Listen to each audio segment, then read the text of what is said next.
ஒரு இஸ்லாமிய மதத்தில் பிறந்த எனக்கு இந்த வாய்ப்பு கொடுத்ததுக்கு 7 ஜென்மத்துக்கும் நான் அவருக்கு விசுவாசமாக இருப்பேன். மதுரை மக்களை பொறுத்தவரையிலும் புரட்சித் தலைவர் எம்ஜிஆர் காலத்துலேருந்து சரி, சிவாஜி கணேசன் காலத்துலேருந்து சரி, இங்கே ஒரு படம் ஓடுச்சுன்னா அந்த படம் தமிழ்நாடு முழுவதும் சூப்பர் ஹிட்டுன்னு. அவர் ஒரு ஜாதிக்கு மட்டும் தலைவர் இல்லை, ஒரு நாட்டுக்கு மட்டும் அந்த தலைவர் இல்லை, இந்த தேசத்துக்கே தலைவர், தேசிய தலைவர் டைட்டில் போடுறப்ப அடிக்கிற கைத்தட்டு. மனிதனாய் பிறந்து தலைவனாய் வாழ்ந்து சித்தனாய் மறைந்து இன்னைக்கு தெய்வமாக இருக்க பசும்பொன் முத்துராமலிங்க தேவர். மக்கள் திரையரங்களை பார்த்தீங்க, அவங்களுடைய அந்த சத்தம், ஆரவாரம், அந்த அன்பு இதெல்லாம் பார்க்கும்போது எப்படி இருக்கு? ஐயா வாழ்ந்த இறுதி காலகட்டங்களில் வாழ்ந்த ஒரு மதுரை பகுதி தொடர்ந்து இந்த மாலை பொழுதுல நீங்க வளம் வந்துட்டு இருக்கீங்க மதுரையோட வீதிகள்ல, எப்படி இருக்கு இந்த தருணம்? எனக்கு ரொம்ப ரொம்ப சந்தோஷமா இருக்கு. மதுரை மண்ணுக்கு நான் புதுசு கிடையாது, நிறைய வாட்டி வந்திருக்கேன். பட் இந்த வாட்டி வரும்போது மீனாட்சி அம்மனுடைய இந்த மண்ணை தொடும்போது எனக்கு ரொம்ப சந்தோஷமா இருந்துச்சு. ஏன்னா இன்னைக்கு இந்த படம் திரையில பிரம்மாண்ட வெற்றியுடன் ஓடிக்கொண்டிருக்கிறது. அது போக மதுரையினுடைய கோபுரம் தியேட்டர்ல இந்த படம் வந்துச்சுனாவே எல்லா மதுரை ஃபுல்லா ஹிட்டு தான். இதுக்கு முதல்ல அன்பண்ணன் அன்புச்செழியன் அவருக்கு என்னுடைய நன்றியை தெரிவிச்சுக்கிறேன். இந்த திரைப்படம் தமிழகம் முழுவதும் மாபெரும் வெற்றி படமாக ஓடிட்டு இருக்கு. பெரிய பெரிய சூப்பர் ஸ்டார் படங்களுக்கு எப்படி ஒரு வரவேற்பு இருக்கோ அந்த வரவேற்பை விட அதிகமான வரவேற்பு. இது என்ன சொல்றாங்கன்னா, கோயிலுக்கு போற மாதிரி நாங்கள் போறோம் குடும்பத்தோட. ஐயாவை முதல் திரையில பாக்குறப்போ கோயிலுக்கு போற மாதிரி போறோம், நீங்க எங்க ஐயாவை மாதிரியே இருக்கீங்க அப்படின்னு என் காலெல்லாம் விழுவுறாங்க. நிச்சயமா நான் அவர் கிடையாது. ஏன்னா அவருடைய கால் தூசுக்கு கூட நான் சமமாக மாட்டேன். நான் போன ஜென்மத்தில் ஐயா வீட்டில் நன்றி உள்ள நாயா பிறந்திருக்கணும். எனக்கு இந்த வாய்ப்பு கொடுத்திருக்காரு. ஒரு இஸ்லாமிய மதத்தில் பிறந்த எனக்கு இந்த வாய்ப்பு கொடுத்ததுக்கு 7 ஜென்மத்துக்கும் நான் அவருக்கு விசுவாசமாக இருப்பேன். மதுரை மக்களை பொறுத்தவரையிலும் புரட்சித் தலைவர் எம்ஜிஆர் காலத்துலேருந்து சரி, சிவாஜி கணேசன் காலத்துலேருந்து சரி, இங்கே ஒரு படம் ஓடுச்சுன்னா அந்த படம் தமிழ்நாடு முழுவதும் சூப்பர் ஹிட்னு சொல்லுவாங்க. மதுரை மண்ணுக்கு மட்டுமே உள்ள ஒரு மாபெரும் வெற்றி இந்த மதுரை மக்கள் தான் கொடுப்பாங்க. அது போல இந்த மதுரை மக்கள் இன்னைக்கு வச்சு கொண்டாடிட்டு இருக்காங்க. எந்த படத்தையும் கொண்டாடுற மாதிரி இந்த படத்தை கொண்டாடிட்டு இருக்காங்க. இந்த கொண்டாட்டம் இந்தியா முழுவதும் போகும், உலகம் முழுவதும் போகும். ஐயாவை உலகம் முழுவதும் கொண்டு சேர்ப்பதுக்கு தான் என்னுடைய இந்த ஜென்மத்தினுடைய கடமையை நான் நினைச்சிட்டு. குழந்தை பிறந்தா 10 மாசம் அந்த தாய் தவம் இருந்து காத்திருந்து பெறக்கூடிய மாதிரி இந்த படங்கள் கடந்து வந்த நாட்கள் எத்தனையோ வருடங்களுக்கு பிறகு இப்ப திரைத்துள்ள வழியில் ஒவ்வொரு மாவட்டங்களே இதை கொண்டாடிக்கிட்டு இருக்காங்க. அடுத்து எந்தெந்த மாவட்டங்கள்ல எந்தெந்த நாடுகள்ல இதை வெளியிட போறீங்க? எல்லாத்துக்கும் ப்ரொடியூசர் பதில் சொல்லுவாரு. நாங்கள் நெக்ஸ்ட் திருநெல்வேலிக்கு போறோம். மூர்த்தி தேவர் அழைப்பு விட்டுருக்காரு, அந்த இடத்துக்கு போறோம். இதை விட அங்கே பல மடங்கு கொண்டாட்டம் அதிகமாக இருக்கும்னு நினைக்கிறேன். ஏன்னா அந்த இடத்துல ரொம்ப கொண்டாட்டம் அதிகமாக இருக்குன்னு கேள்விப்பட்டேன்.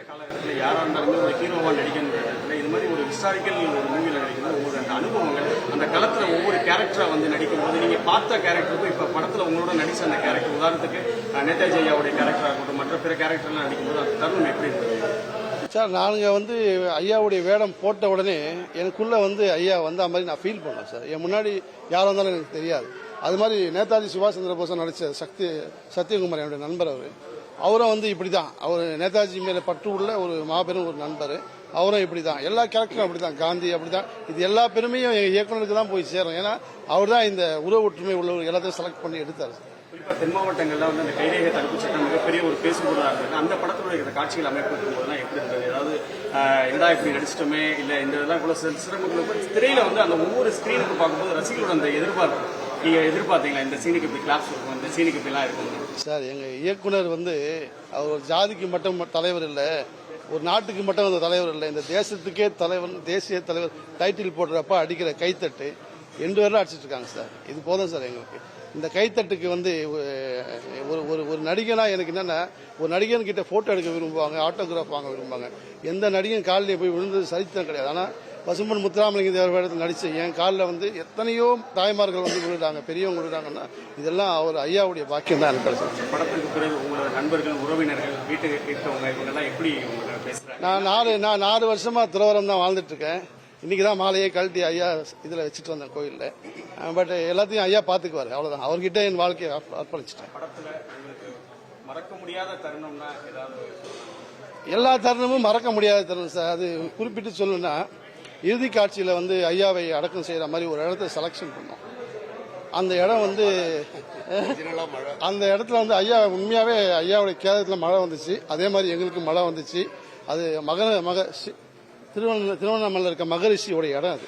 அந்த மகரிஷி இடத்த வந்து கொடுத்தது என் நண்பர் ப்ரொடியூசர் தான் கொடுத்தாரு. அந்த இடத்துல தான் அடக்கம் பண்ண மாதிரி எடுத்தோம். இது நிறைய டிவோஷனல் இருக்கு சார். அங்கங்கே பசும்பொன் முத்துராமலிங்க தேவர் வந்து எங்களுக்கு வந்து சில விஷயங்களை கொடுத்துட்டே இருப்பார். சில பேர் என்ன லூஸ் மாதிரி பேசுன்னு சொல்லி அப்படிலாம் கிடையாது. நான் கண்ணை மூடிட்டு அப்படி மூட்டினா கூட ஐயா வந்து நேரில் நிற்பார், தலையில் கை வச்சு ஆசீர்வாதம் பண்ணுவார். இது உண்மை. எப்படி வந்து சாய்பாபா இருக்கிறாரு வாழ்றாருன்னு சொல்றாங்களோ அது மாதிரி எங்க ஐயா பசும்பொன் முத்துராமலிங்க தேவர் இருக்காரு, வாழ்றாரு, இன்னும் உயிரோடு தான் இருக்கிறாரு அப்படின்னு சொல்றதுதான் இந்த படம். கடந்த ஒரு தலைவர் அப்படின்றது எவ்வளவோ பிற மதத்தை சேர்ந்தவங்களும் வந்து படம் பார்த்துட்டு இருக்காங்க. பிற பகுதிகளில் இருந்து இது என்ன மாதிரியான ரெஸ்பான்ஸ் சார்? இன்னைக்கு இந்த படத்தை வந்து எல்லா சின்ன சின்ன கிராமத்திலாம் கொண்டு போய் சேர்க்கணும். அதாவது தேவ மக்களுக்கு மட்டும் இந்த படம் கிடையாது, அனைத்து ஜாதி மக்களும் பார்க்கணும் அப்படின்னு சொல்லி என்னுடைய தயாரிப்பாளர் போராடிட்டு இருக்காரு. 24 மணி இப்போ கூட போன் பேசிட்டு இருப்பார், நாங்க பேட்டி கொடுத்த கூட அவர் பேசிட்டு இருப்பாரு. இதெல்லாமே வந்து தியேட்டரை கொண்டு போய் சேர்க்கணும்ன்ற அவருடைய தீராத உழைப்பு தான். அவர் உடம்புக்குள்ள இப்ப பசும்பொன் முத்துராமலிங்க தேவர் பூந்திருக்காரு. அதனாலதான் இன்னைக்கு இவர் இவ்வளவு வேலை செஞ்சுட்டு இருக்காரு நான் நினைக்கிறேன். எங்க டைரக்டர் பேசுன ஒரு வசனம் வந்து எனக்கு ரொம்ப பிடிக்கும் சார். மனிதனாய் பிறந்து தலைவனாய் வாழ்ந்து சித்தனாய் மறைந்து இன்னைக்கு தெய்வமா இருக்க பசும்பொன் முத்துராமலிங்க தேவர் அப்படின்ற டைலாக் பேசுவார். அந்த டைலாக் வந்து எனக்கு எப்பவும் என் காரை ஒழிச்சிட்டே இருக்கும். இந்த டைலாக் எனக்கு ரொம்ப பிடிச்ச டைலாக். நான் பேசின வரிகள் எல்லாமே ஐயா வந்து பேசின வரிகளை தான் நாங்கள் போட்டிருக்கோம். நாங்களாம் எந்த வரிகளும் எழுதலை. எங்கள் டைரக்டர் தான் சொல்லுவார், வசனம் பசும்பொன் முத்துராமலிங்க தேவர், இயக்கம் பசும்பொன் முத்துராமலிங்க தேவர், தயாரிப்பு பசும்பொன் முத்துராமலிங்க தேவர், நடிப்பு பசும்பொன் முத்துராமலிங்க தேவர் தான் சொல்லுவார். இது எல்லாமே அவரால் நடத்தப்பட்ட விஷயங்கள் தான், எங்ககிட்ட எதுவுமே கிடையாது சார்.